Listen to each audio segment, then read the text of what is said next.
Hello everyone, this is Jar of Peanuts, and this is just my opinion of Civilization 5. This is the first video on my channel, and it's going to be a channel primarily about video games and, Let's Plays and stuff like that. But I thought I'd start off with a just my opinion of Civilization 5. And I did Civilization 5 for a couple of reasons. First off, it's one of the only games that you can play on a Mac, and since that's the computer I'm currently using, it's, an obvious choice. Also, it's a pretty good game, and I'm a fan of strategy games and stuff, so I'm inclined to like it over, Call of Duty or something like that. So, I have a game started and ready for this,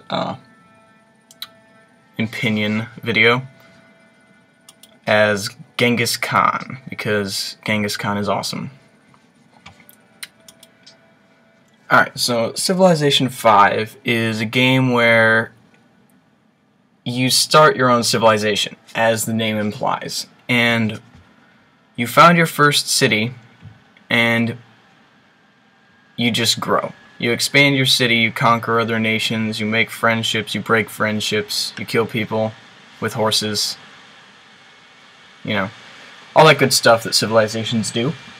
And your goal is to conquer all the other people, or advance to getting a space station, or become the most cultured civilization amongst all of them, or whatever. And, so yeah, there are multiple ways of winning the game. My favorite is obviously domination, because there's the most fighting and violence. Violence. Anyways. Yep. Some barbarians over there. They just kind of randomly spawn and irritate the heck out of you. So, I have here horsemen. I can send them over to deal with those guys. Die a painful Mongolian death. Alright. Sorry if the frame rate's terrible. Can't really do anything about that. Well, I could, but it would cost money. Anyways, sorry if there's any excessive background noise. That's probably my Mac working like a horse because it's terrible. Or my brother's being loud. So yeah, Civilization 5. Overall, it's a pretty good game. Alright, that's my opinion. You can go home now. No, I'm joking. What Civilization 5 is, as I stated, a strategy game where you try to conquer the world in one way or another. And, I'm going to assume that you already know, like, the basics of how it works, and you build combat units, like a horseman or whatever, and you go and you conquer cities and stuff. Build tile improvements on, the tiles. You go into the strategic view, you can see all the tiles much easier. It also improves the frame rate, because there's less crud to animate. And, yeah, so Civilization 5 is, I would say, on a scale of 1 to 10, I would rate Civilization 5 as a 7. Not that that really means anything, but that's just what I give it. On Steam, I believe it is $25. I'm not sure, but it's one of the few games on Steam that can actually be used with a Mac. So it's not, it doesn't have that high expectations, quite frankly. It's not a humongous title. It's pretty big. It's much bigger than most games, but it's not like Call of Duty big or, Battlefield or whatever. But it does get credit for being one of the only good games for Mac. Like, if you look at the top 10 most played games on Mac or whatever, and then eliminate all the ones that are rated M or higher, yeah, because there's something higher than M rated. Sorry, that are rated higher than teen, this is pretty much all that's left. So, during a period when I was really bored and, couldn't think of anything to do, I saved up some money and bought this.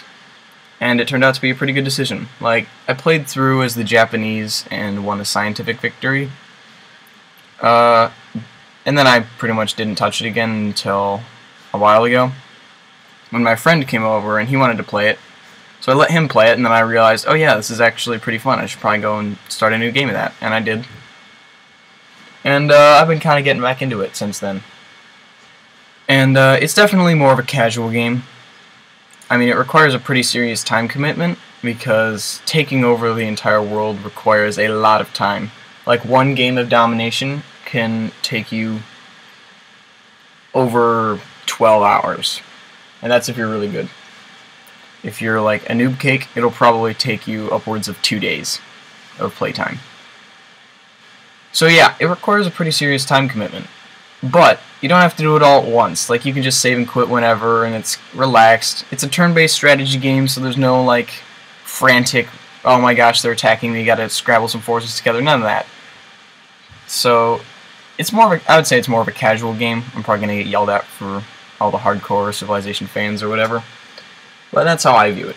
More of a casual game, and, it can get kind of stressful, especially if you're just starting out and all of a sudden 10 million Aztec soldiers appear out of nowhere and annihilate you, because the Aztecs spent nothing but the first 50 turns building soldiers, which is kind of annoying.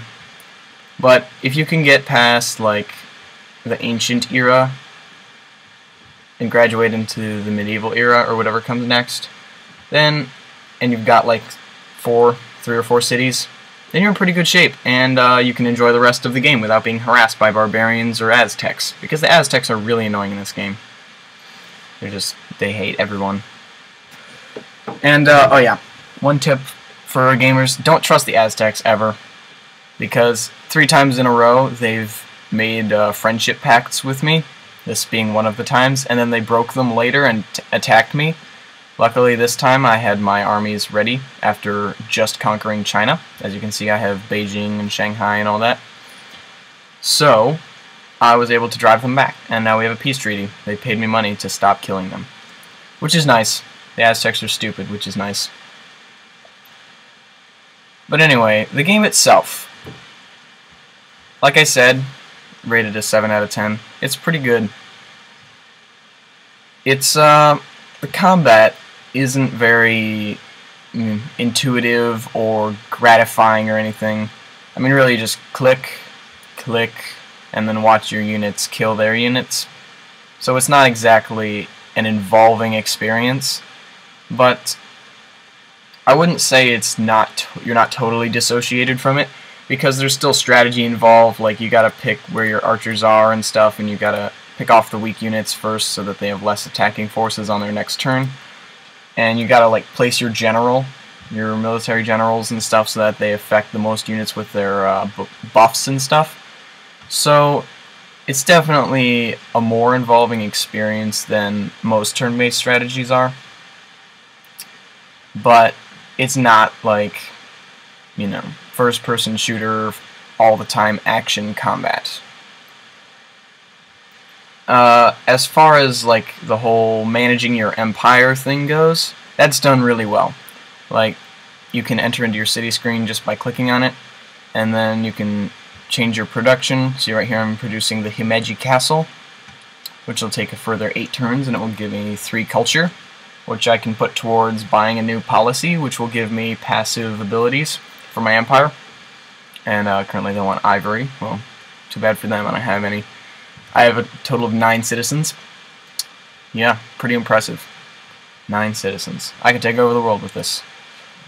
And you can just move between the cities pretty easily by clicking these arrows. And,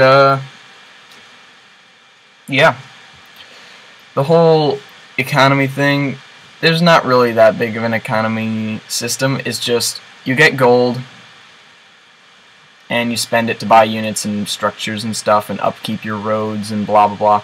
You mouse over it, you can see, like, all your income. I'm getting 50 gold from all my cities, 26 from trade routes, and I'm losing 73 in total expenses, 33 on units, 28 on buildings, and 12 on tile improvement, which is basically just roads. So, like, roads cost a gold per turn to upkeep and stuff. So yeah, stuff like that can drain your coal pretty quick, but it's not really used for anything except in emergencies, purchasing bunches of units, and occasionally sweetening a deal in the diplomacy tab. The diplomacy, I'd say, is average. I mean, the CPUs sometimes just don't make any sense in their decisions. For example, Montezuma of the Aztecs. He's currently friendly with me, even though he betrayed me and then tried to kill me. I killed him. He signed a peace treaty with me by paying me lots of money, and now he's my friend. So the diplomacy tab is a bit screwed up. I don't know what the CPUs are thinking most of the time, which makes it kind of difficult to predict what they're going to do. Like Darius, we're pals, we've been pals since we met. I didn't do anything. We just met, and he was friends with me. And eventually he asked me to make a declaration of friendship. I don't understand why, but that's just how Darius operates, apparently.